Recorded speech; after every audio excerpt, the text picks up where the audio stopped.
Greetings, everyone. Brad here with Mild-Mannered EDC. Today I'm going to walk you through, relatively quickly, because I don't think you have to spend too much time on these, what I think are the top 5 best EDC pens that I've come across in my sort of journey to put together, my daily EDCs, and the pens that I've ended up purchasing, liking a lot, and I end up carrying the most. And we're going to do them from least expensive to most expensive. I am a firm believer that you do not need to spend more than $100 to get a really, really nice EDC pen. You are more than welcome to spend whatever you'd like.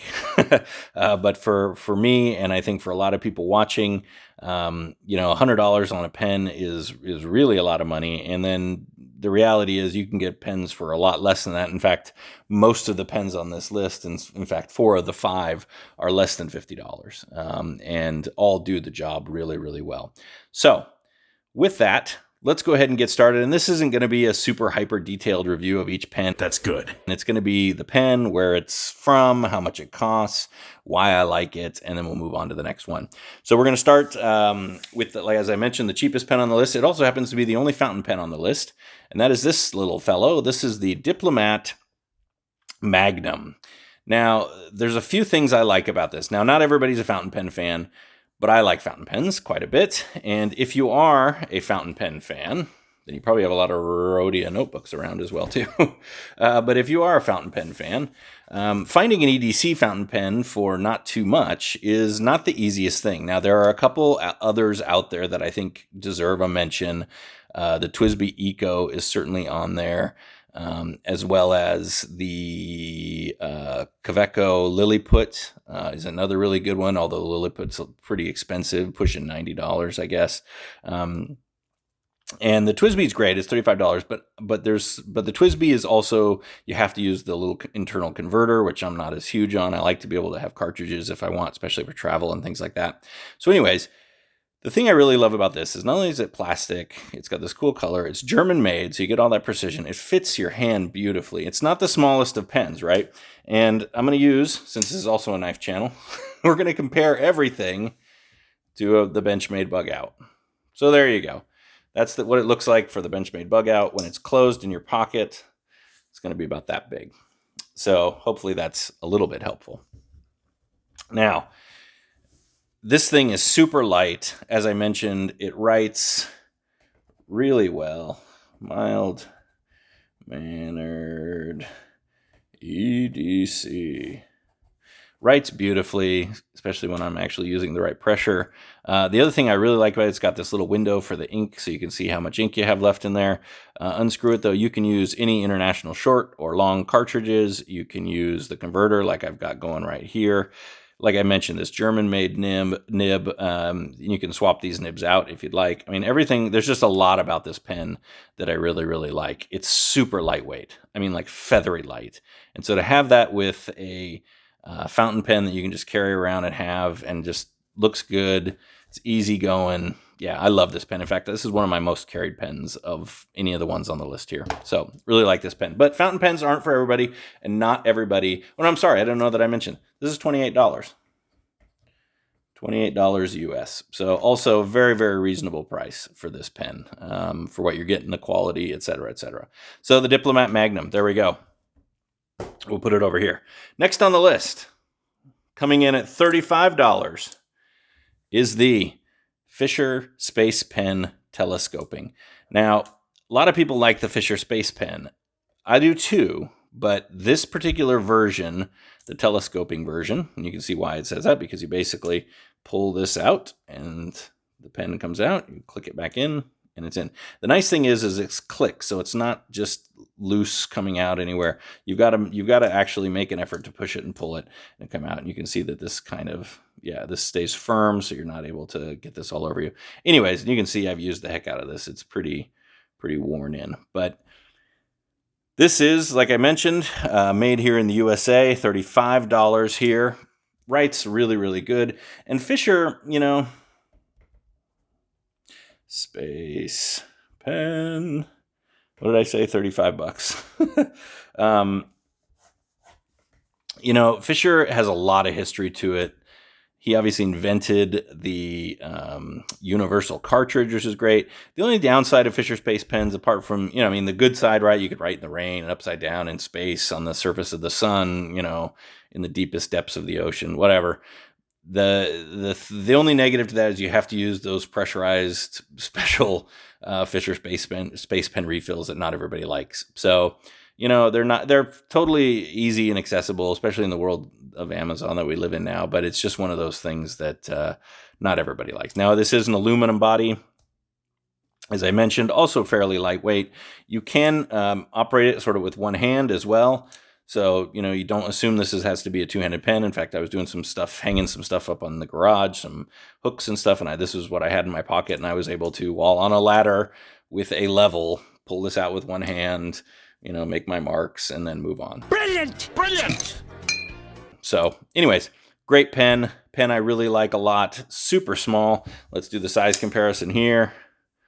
There you go. When it's all opened up. There you go. When this is closed up.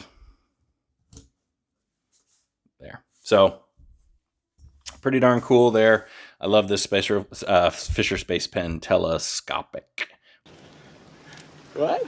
Or telescoping, I guess is what they call it. So, anyways, I can't even see it anymore. I rubbed it all off. So, anyways, there you go. That's number 2. Number 3, this is the Machine Era Classic. Now, the Machine Era Classic is also a USA-made pen. It is made in the state of Virginia by Machine Era. This is a just beautifully machined pen. This particular one is in brass. They come in a variety of metals. The machining on it is just really superb. It writes really, really well. Machine Era. And this particular pen comes in at $38. So, it just writes beautifully. It has very versatile cartridges, right? This particular one, you can just see how well this is. There you go. This is using a Pilot G2, super readily accessible, writes beautifully, no muss, no fuss. And you can just see how well it's machined in there. The threads, everything just, yeah, it's a beautiful pen. I love that you can post the cap by twisting it on there, and so you've got it to write with. Now, this is a little bit on the heavy side. This is a heavier pen because it's brass, right? I mean, they make them in copper, titanium, zirconium, or whatever, a lot of different things, but this is just a fabulous EDC pen. Talk about durable. I mean, I've used this as a door stop, when I've had my hands full, a self-locking door, when I was bringing stuff in and out, I just throw this pen in there and it holds the door open. I mean, this is just, as you can see, well worn, well used, well loved. A lot to like about this pen. For $38 with the machining quality, the writing quality, and for made in the States, yeah. Hard to beat the Machine Era Classic. And I know this is a pretty popular pen out there in the EDC world, but it's pretty darn affordable. And for what you're getting, it's just a really nice piece of hardware. So there we go. The Machine Era Classic. Now, 4th on the list. This is the only Chinese-made pen on the list. And this is a relative newcomer. And this is, see if I can get that to focus on. There you go. The Refine EP1 bolt action pen. There you go. It's a bolt action because, as you can see, there you go. It's got a crazy fidget factor like all bolt action pens do. But this pen has some other uniquenesses to it. One, it's relatively small. Oh, sorry, with the Machine Era. Let's back up a quick sec. We'll do this super fast. There you go. That's with the bug out. That's with the bug out. And while we're doing it, this is the Refine with the bug out. This is the Refine with the bug out. Now, the Refine EP1, like I mentioned, Chinese made. EP1. This one comes in at $39. So we're creeping up a little bit, right? Now, a couple of things on this Refine pen that I like. One, pocket clip, which is pretty nice if you want a pocket clip. So far, right, we've had the Diplomat with one. The Space Pen does not come with one, and neither does the Machine Era Classic. There is a Machine Era markup that I also have, actually, that I like that does come with a pocket clip, but it's not all that great, to be honest with you. But this one does. The nice thing about this particular pocket clip is if you'll notice here up on the top, I don't know if you can see that, this is actually a Torx, a T6 Torx. you can unscrew that. In fact, I might be able, it's on there. I think I Loctited it. You can unscrew that, take the clip off, put this back on, and then you don't have a clip. So if you want a clip, you've got it. If you don't, you want it out of the way, it's gone too. Neat. The other thing that I really like on this is the size, as I mentioned. Super easy refills, nothing, this one's using a Schmidt, but I think any Parker refill fits these. Yeah, simply put together. It's got that great fidgety action, as I mentioned, because it's a bolt action. Yeah, pretty great pen. So this is newer to the list, but one that I really, really like. I've been carrying it more and more. Writes great, and for $39, I got the black with the copper inset. They have a bunch of different colors and materials and stuff. Yeah, just a pen I really like a lot. So there you go. That's the Refine. Now, EP1. Last pen on the list, and this is the newest to my collection, actually. And this is the Tactile Turn. So this one is also made here in the United States. This one made in Texas. And this is the most expensive of the pens. Tactile Turn Side Click. So you click it here, it opens up, click it on the side, and it pops back down, right? So we've got the Tactile Turn, we'll just call it SC. Now the price on this bad boy, $99. There you go. So this is the most expensive, still coming in under $100.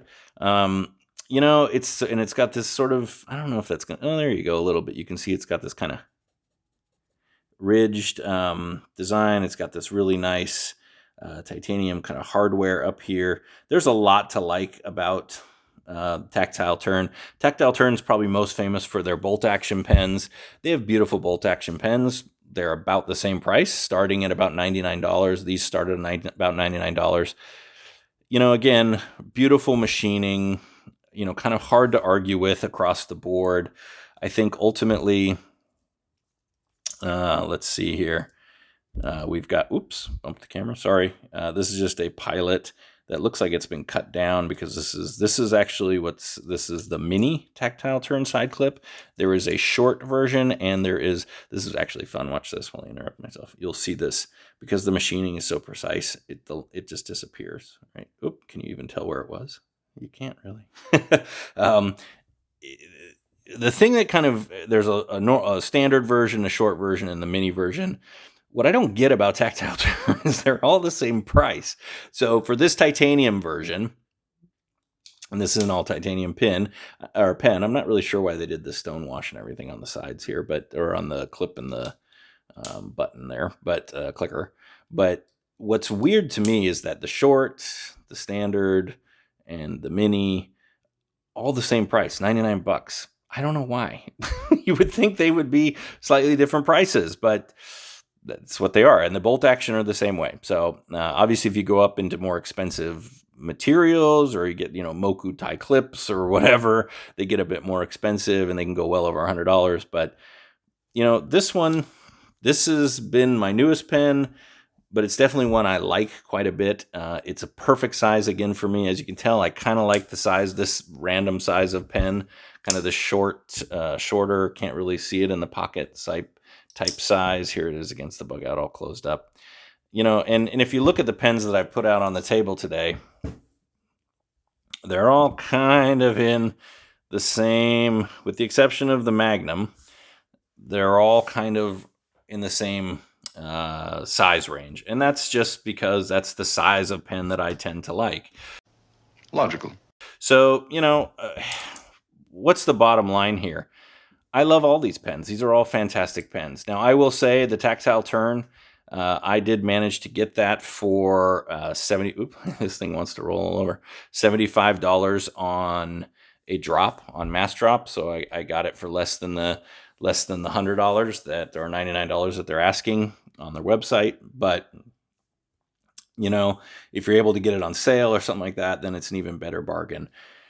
Well, it becomes more of a bargain, I guess. $99 is a lot to pay for something that's like 4.5 inches, but that's all right. I think the machining, the fact that it's made in the USA, and just the overall quality is fantastic. The only other thing I'll note on this, since this is also a knife channel, I feel like I had a little lock stick on this, is the term I would use. The button was a little squeaky. It was a little, yeah, it's gotten better since I've been using it, but it took a little while to get that to kind of, yeah, there you go.